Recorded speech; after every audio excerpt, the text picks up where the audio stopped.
If you pay attention after the scene with Koenji, you will notice that the class is once again empty even though Horikita and the others are busy discussing a plan.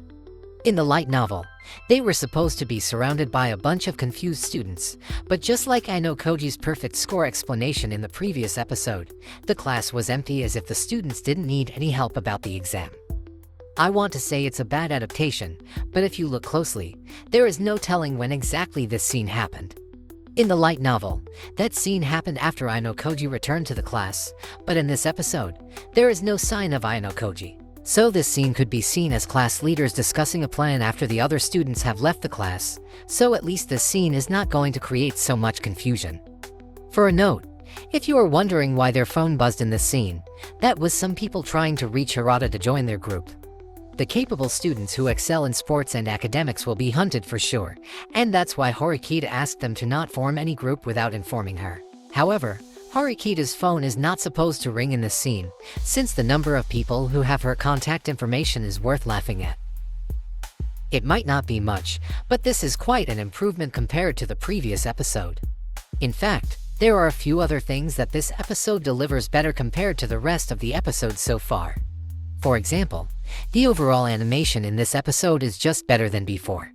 The characters' designs are simply bright and colorful, especially when it comes to female characters. As you can see in the debut of Nishino Takeko, not only is she drawn accurately to the light novel, but the anime elevates it by giving her the sleepy baddie voice, and her curiosity or her annoyance could be seen in her face. The whole shot between Sakayanagi and Ichinose is also drawn well to escalate their beauty, especially the scene where a bunch of birds suddenly fly behind Sakayanagi. There are a lot of other examples such as Matsushita and Shinohara, but unfortunately Koenji's design is a bit off as if he hasn't been going to the gym for years. Skinny Koenji might be the worst mistake they did in this episode, but so far there is not much to say when it comes to character design. The animation and character design often become the main criticism in Season 4, but this episode already proves that they could make it work with the new art style. I personally like how this episode plays with the special effects such as the light surrounding Komiya, or how it suddenly turns a bit dark when Ayanokoji enters his monologue in the middle of his talk with Kei. It's refreshing to see instead of just regular frames all the time, and I hope they will do it more in the future episodes. And now let's talk about the minus, because this episode still has a lot of it. Although the pacing is much better compared to the previous episode, the price to pay would definitely leave you confused. For a note, this episode adapts around 1/3 of volume to second year arc, or around 150 pages to be precise. However, the explanation of the exam rules actually took 50 pages in the light novel, but this episode only gives it 55 seconds in the adaptation. Instead of a proper explanation, we got a bunch of wall text and a little detail in a few scenes. I started to miss how the previous seasons explained the exam rules with their animation, but if this is the type of adaptation that they chose, we could assume that Season 4 will be focused more on entertainment instead of complicated detail. As you can see, the amount of attention they put on the Holika and Shinohara relationship is far beyond their effort to explain the exam rules. Needless to say, the exam rules are for the serious watchers who like to think and analyze, while the drama between Ika and Shinohara is pure entertainment that could be enjoyed by everyone. From one side, this kind of adaptation will confuse a lot of watchers, but from another side, that will force the anime watchers to read the light novel, which is the main reason why Classroom Elite got adapted in the first place. It's also possible that the people from production assume the watchers already read the light novel, or are getting spoiled from another source, so they chose to focus their attention on enjoyable scenes instead of wasting time on the complicated rules. Whether you like their decision or not is up to your taste, but it's literally impossible to focus on everything with their limitation, so at least Season 4 has a proper direction on where they want to go. However, it just doesn't sit right with me to see Ika get an original scene where he kneels in the sunset, while we didn't even get an explanation about the cards and how important they are. The moment where Horikita suddenly confronts him about his trial card must be confusing for the anime watchers. But considering that the trial card is the only card with plot importance, it's probably fine to just ignore the whole plot about cards to save more time for another scene.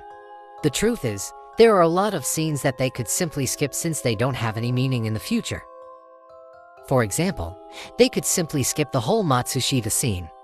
A bit of a spoiler, Matsushita will not do anything worth noting in the uninhabited island exam, and she will also not do anything important in the future, so even if you remove her from the beginning of the series, nothing will change at all. I would personally love it if they removed Matsushita's scene and moved Ayanokoji and Kei kissing scene from the previous episode to this episode. In that way, episode 5 will have much better pacing, while episode 6 will at least have one first-year student involved in it. You probably didn't notice, but episode 6 is the first episode where we haven't seen any first-year students, and maybe the only episode in season 4.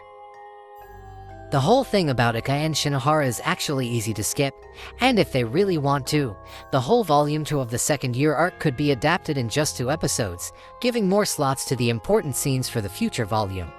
However, that is simply my own bias.